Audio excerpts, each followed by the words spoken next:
Okay, the end. We already started the two things on playing inside the Kalev. The second paragraph, Vadugam Mizeh.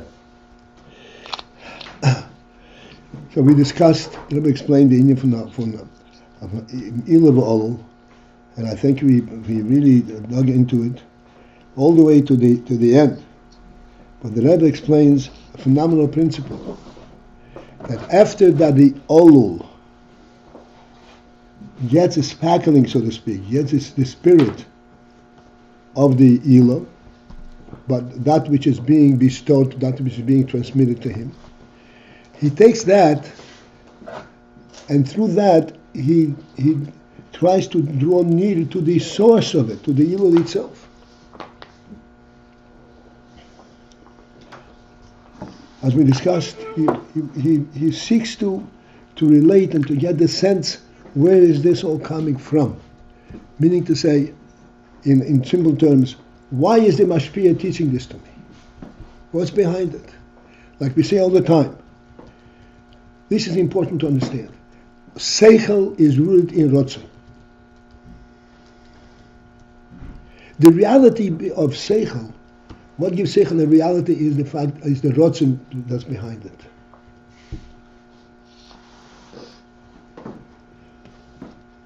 There's much to speak about this, but just as a principle to understand, ratzon is a dynamic reality.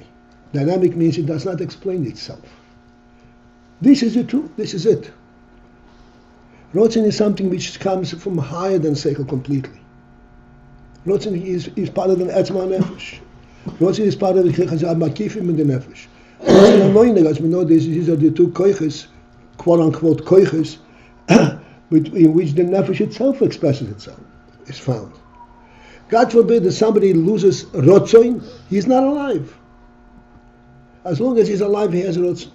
Seichel comes and goes. Seichel develops over time. Ratzon is the reality of the person. This is the nefesh itself. Seichel is a derivative, is the expression and the ispashut of the ratzon. The basis of the seichel is the ratzon. Are we saying the student strives to see the ratzon, get past the seichel to the source, to the ratzon of the... Ultimately, right. A dedicated student, mushpa, makabel. Visa makabel, he is receiving not only what is being given to him at his level, so that he wouldn't have something to toil with, but he wants to makabel to the mashpia.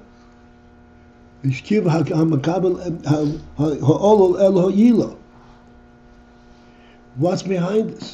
What is the ratzon element behind it? Why is he teaching it to me? This comes as a result of toil, as we explained yesterday. Igiyah, the process of igiyah is such that one loses his composure, so to speak. He's sweating it. He's not just acting, he's not just using his koiches together, he's using his whole being into it. He relates to it his ratzon. I really want to know. I really want to get what you're teaching me, not in order to know it, but in order to be it. This is the real igiyah. This is the kiruv, that's the last thing that we spoke about. Kiruv ha'olol el ha'yilah. Thereby, as he said on top of page that section, that his whole being, all his koch has become refined. He is not taking it with a mitzius, from a distance, something that he can, so to speak, wrap his brain around and take it. He relates to the essence. This is the real effect of the ilo into the olul.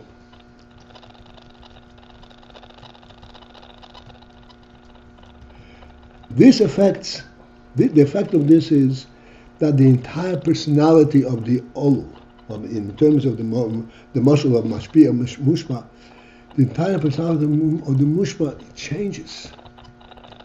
His midos, his whole seichel becomes refined.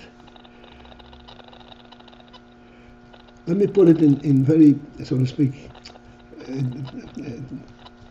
straight words. As a Mushpa, he is Mashpia. He as a Metzius is taking what the Mashpia is teaching him. He remains a Mashpia, a Mushpa.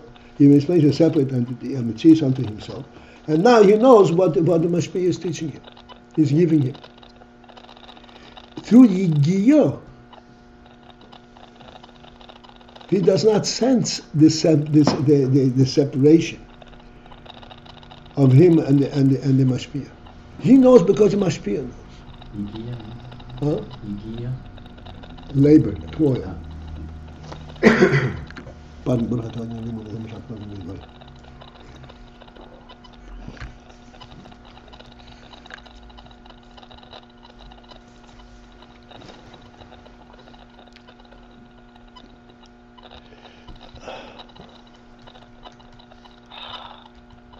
And that refines his whole personality.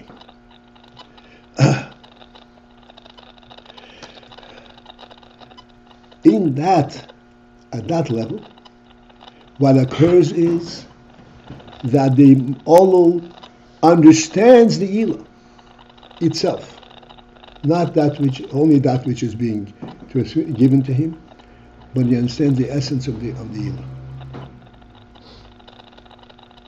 And then at the very last line, the fourth line from the top at the end of that line, this entire process, particularly Kiruv Ha'olul El Ha'ila, is shayach, is applicable, is possible only in the Ha'ora. Ha'ora, you discussed it. Ha'ora does not have a precise translation. Ha'ora is the effect, the reflection of the ratzon. It's not something that stands on its own. Like we said, the light that extends from the candle at a distance, that light cannot produce other light. The candlelight produces more light. That light does not produce any light. That light is what it is.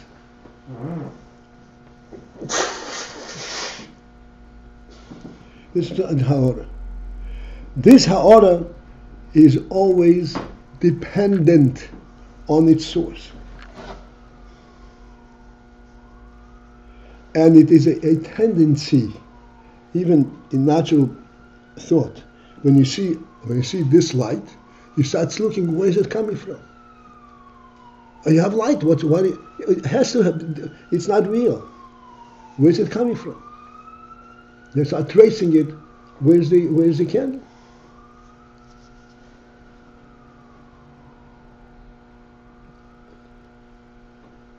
This is in a sense, the key of Ha'olul.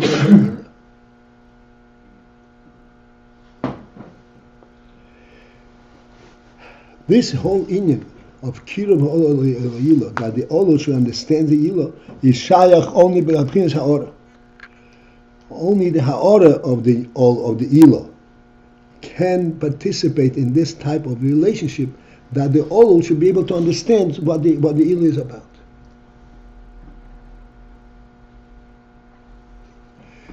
In our moshel of the candle, the light that spreads from the candle, we can identify, we say, what is this about? What is the effect of this light? But the source of this light, we don't really understand. How does it create this light? We don't understand. Because the etzem, these are the last words on that is etzem l'mayla me'hasoga. These are precise words. Etzem is l'mayla me'hasoga, but it's not l'mayla from seichel. In other words, we do observe it at the finer elements of seichel. In chokhmah we see it, in the ear we see it. But to be masig, to fully, masig means to comprehend, masig, one masig means reach it, grasp it and take it into yourself. That's not possible. Because etzem is l'mayla me'hasoga. In the... One second. The principle of etzem is l'mayla me'hasoga is an important principle. Etzem creates from scratch that which it emanates from it. It is not the fire is not an element of light. The fire is a consumed completely. It consumes the wick and it's maintained by the oil, whatever it is. It is not light. Light is a derivative, not a derivative, it's creation of the fire.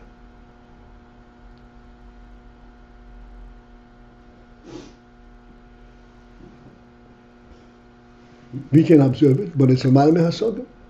Yes. In the mashal of the candle, yeah. Ila is the candle or the flame, or both? It's the flame. Okay. It's a valid point. Let me explain what the validity of this point is. This flame comes from a wick. Yeah. The wick is not fire. Mm-hmm. The wick is being consumed by the fire. And this is how the flame comes. In other words, the wick is completely nullified. It's consumed, it's burnt up into the fire, and that's how the fire comes. So there is not anything to fully grasp it. It's being created on the fly, as it happens.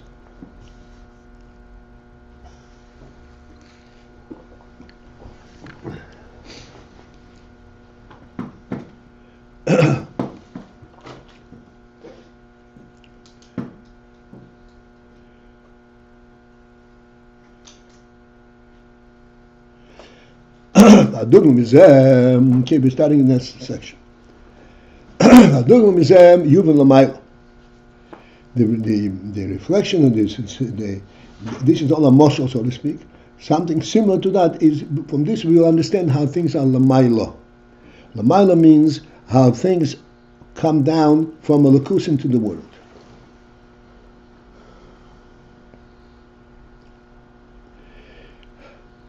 The hishtalshelus ila v'yolu, but the principle of hishtalshelus, of the chaining down, of the process of ila, of cause and effect of one level, creating a next level. This is essentially how lakus comes into the world. Say the hishtalshelus is, there is two. Say the hishtalshelus of different worlds. There is atzilus, bri, yitzir, asiyah. Within Atzilus itself, or within Asiyah itself, there is also a hishtalshelus of different levels within Asiyah. Like we have Seichel and Midas, which is also hishtalshelus.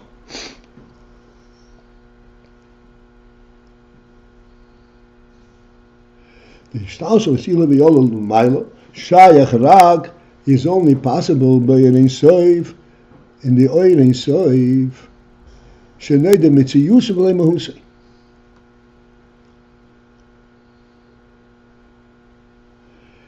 Only that part of Ein Sof that is known, of which we know only the mitzius, but we do not know mehus. What kind of presence is this Ein Sof? Mitzius of the Ein Sof we have, but we do know, but the mehus, what does it consist in? What makes it be that we have absolutely no way of relating to?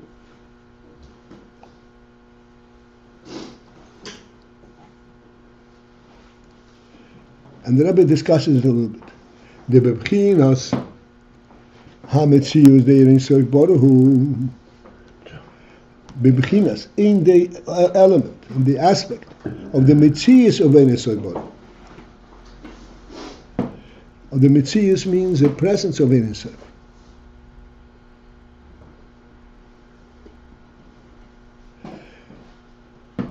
Shayach Hasogo. There, Hasogo is applicable. It's possible.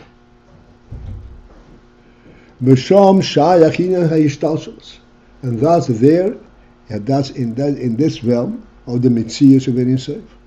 Shayach Inyan HaYishtalshelus, the Inyan HaYishtalshelus is applicable. It's possible. And Ishtalshelus again means Sheho'olul Masig Haso'ilah. That the effect, the Olul, is Masig, comprehends Haso'ilah, understands what the Ilah is. V'nimtzo be'erech ha'Ilah. And it is actually present be'erech in proximity to Ilah. It's very similar to the Ilah. All the Mashonim that we've given in the light and so forth is to explain this inyan.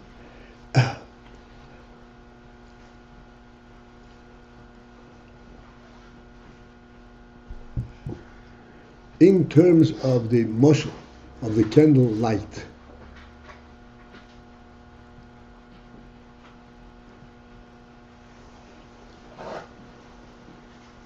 the Metzius of the candle light, this is the light element of the fire of the candle that spreads throughout the room.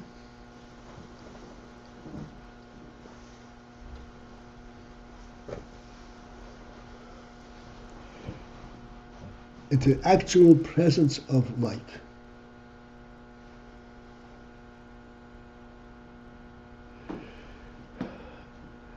Let's see if we can dig in a little bit. This light that spreads out from the candle spreads from the candle by virtue of the fact that it's a Metzius, it's present. It itself does not carry its own intent to illuminate the room. Do we get that point? That light does not have an intent to be light. The candle fire has an intent. It creates light. Actually, it burns up the wick. There is a creation element. The light that spreads is only Metzius. It does not have the will power behind it. It cannot control its spread by will. It's only Metzius. This is the Metzius element, which is lacking the essence. It's lacking the essential element.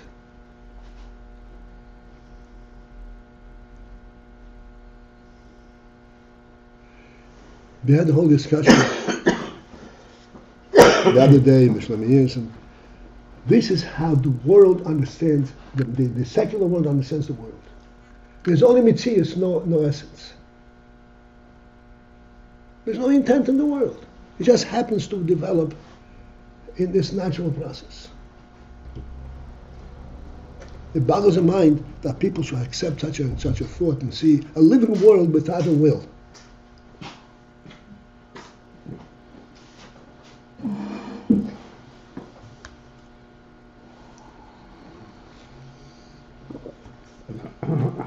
I'm not sure I'm getting this distinction. When the wick's burning, we're saying it's intentional, and Yes. when the light goes forth, it's not.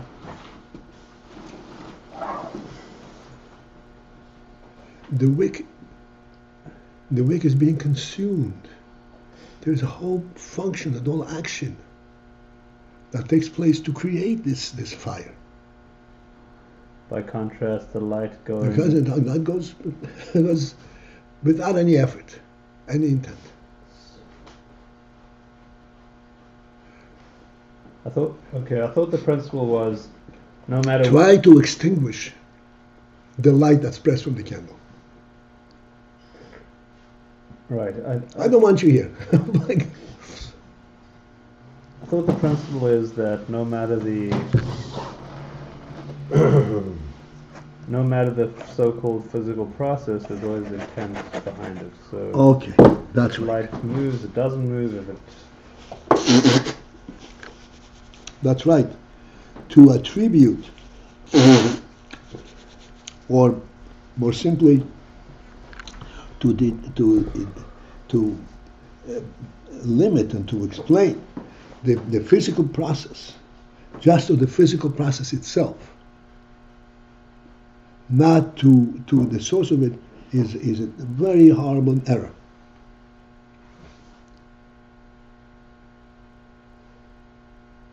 As a result, this is where all evil comes from.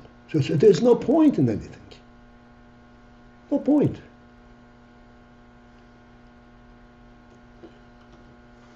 Might as well, so to speak, experience and enjoy that which I can enjoy. There's nothing where it's coming from. There's no real will behind it.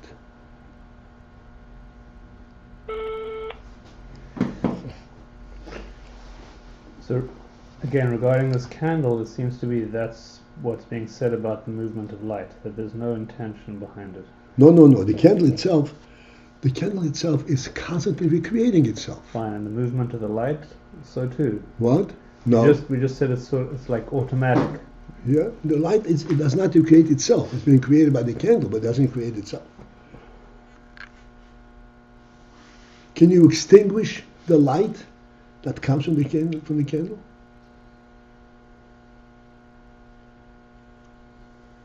There's nothing to extinguish.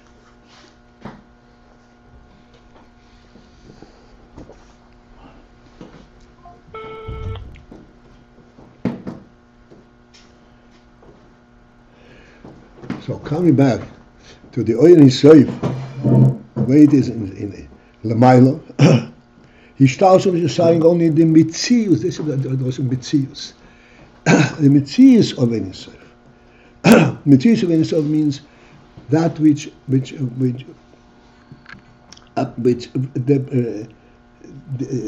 represents itself.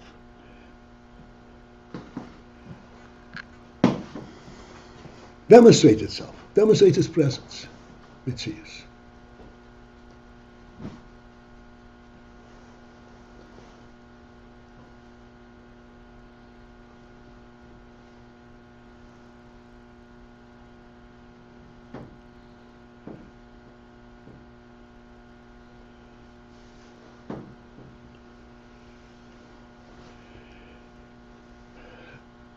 There's so much talk about this, and every step of it it's rich in itself. And you want to go on, but nonetheless, you also want to help, and we should dig in and really appreciate it. I always mention the sky. The sky is a phenomenal effect on the human being. We can't even fathom it. We can't even begin to fully comprehend the effect of the sky on the human being. Practically speaking, we're not even touching it, but it has a phenomenal effect. What do we recognize in the sky? The mitzius of the sky. We don't have an idea what this is representing from a higher and from an essential source.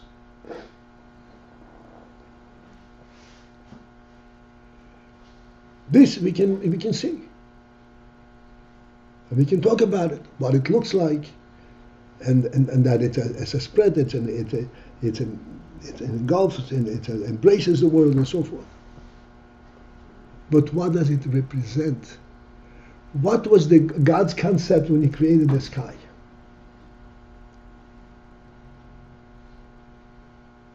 When He created the earth, we know. But what's behind the sky?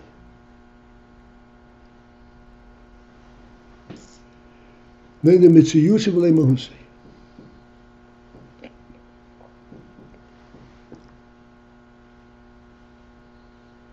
Hasaga, and the principle of Hasaga means, again, Hasaga means to chase and to catch it. Hasaga, to reach it. Reach it means that you have your faculties, and with this your faculty you're able to grasp and get hold of this in. That's Hasaga. You actually get hold. It becomes It fits into your head, or it fits into your brain. That is shayachon in the mitzias. I know what I see.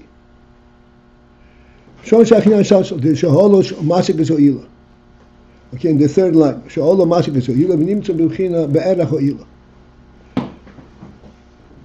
Ola is masik v'so'ila, and therefore it is be'erech ha'ila, it is be'erech, in proximity to the ila.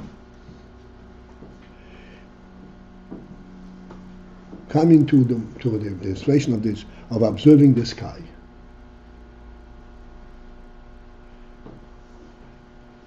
The Ola is that we are observing it. And the sky itself is what we are observing. Now, our observation is observing the spread of the sky. And that's what the sky is. We're seeing the reality of the sky, the spread of it, its extent, its embrace of the world. This is what we see, and that's what the sky is.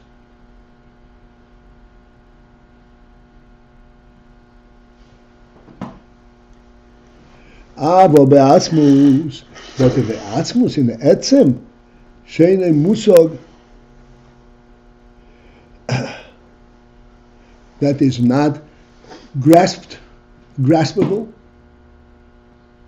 because it's not a mitzias. There's nothing to grasp. There, the ilaviyol element is not possible. It's not applicable. It does not participate in this process of ilaviyol. It does not create an ol by virtue of what it itself is.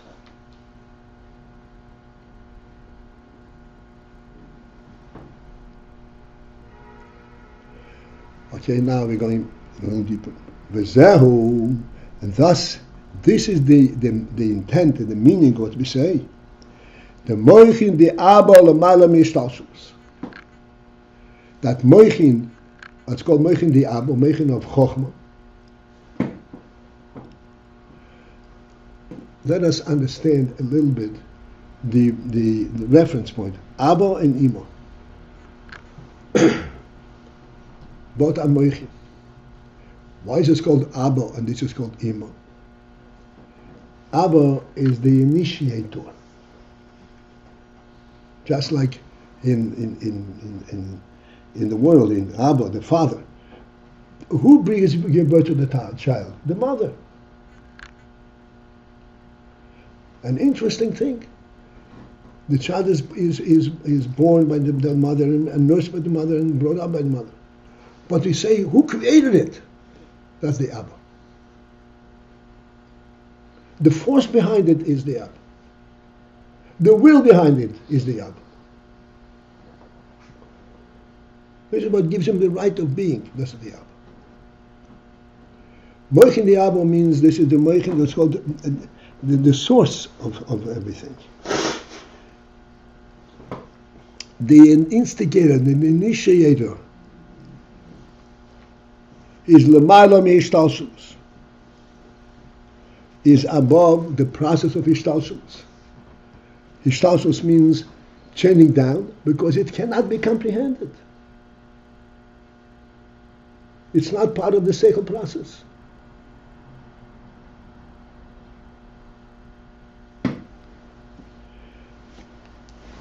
To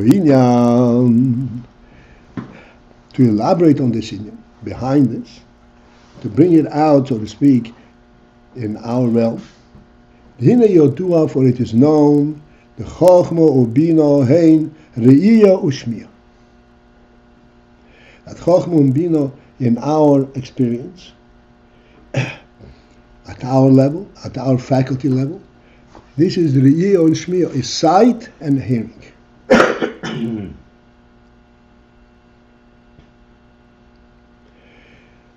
And we have the klal, Einaydemo Shmiya Re'iyah.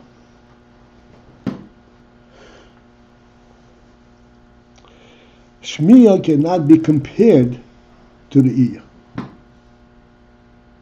Why not? You say you tell what you see. There's no comparison. Ein adei mashmil riyah.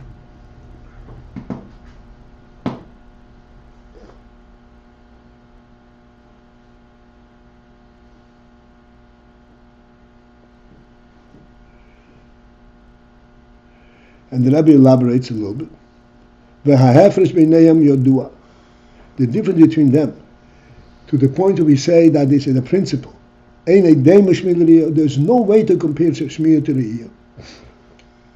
The difference between them is not well known. The shmiyah hu merochik. That shmiyah is merochik, from a distance.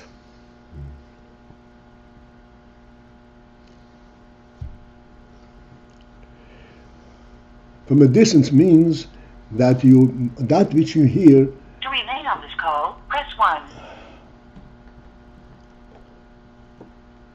Returning to the conference room. That which you hear, you're hearing as an outsider.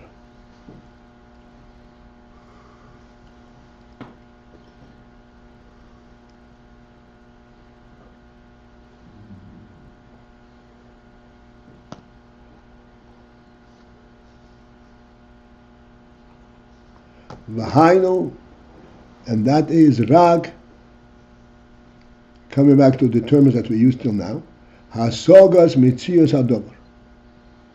It is the comprehension and the grasp of mitzios hadover, the mitzios. This is the external of the inyan. This is not what the inyan is unto itself. This is what it appears like. This is merochik. The whole principle of Mitzias is that I myself extend up to this point. Whatever you can observe from this point on is fine. That which is behind this is my business.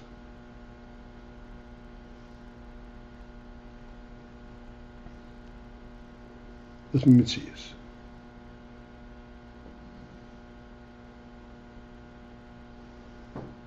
Like you have a home. What's your address? That's it.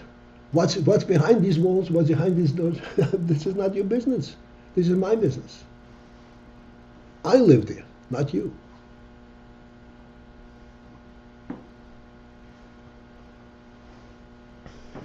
This is Shmiya, Merochik.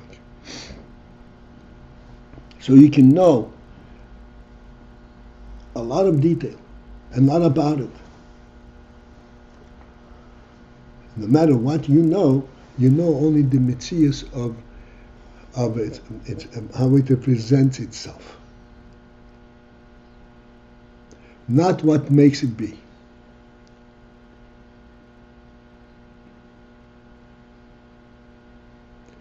You have a home.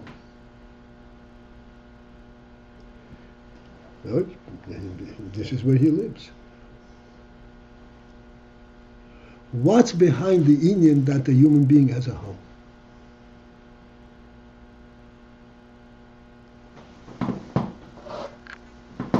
We speak about this many times.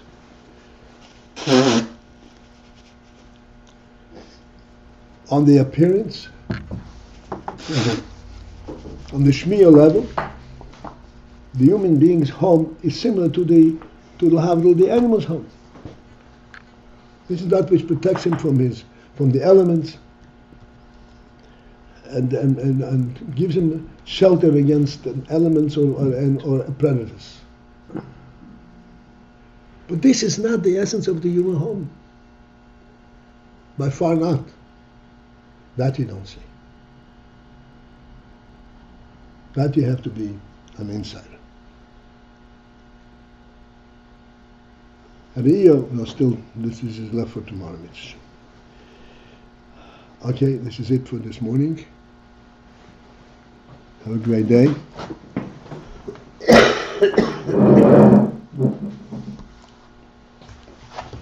It's important to know, to understand the difference between the us and the whole world, Everybody is exposed to Mevish's world.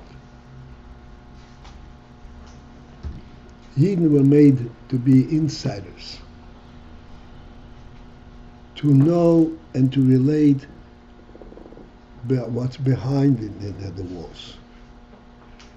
The whole world does not have access to that at all.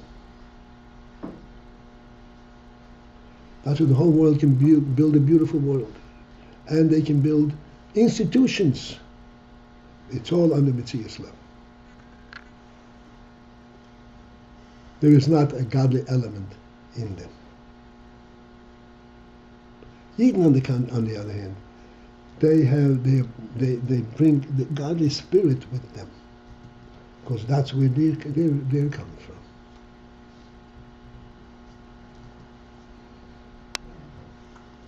This is why by Yidden there's an element of Mesiras Nefesh, because their whole Metzias, their life is beyond the Metzias of the world.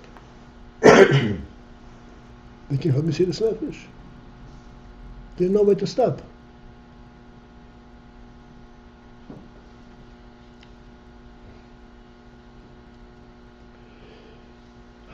Okay. I don't know where to stop either. Okay, have a great day.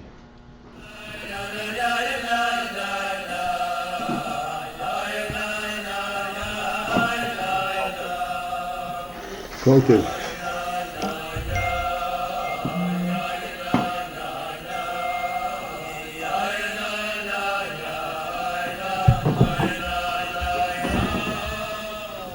What's your turn? Which one?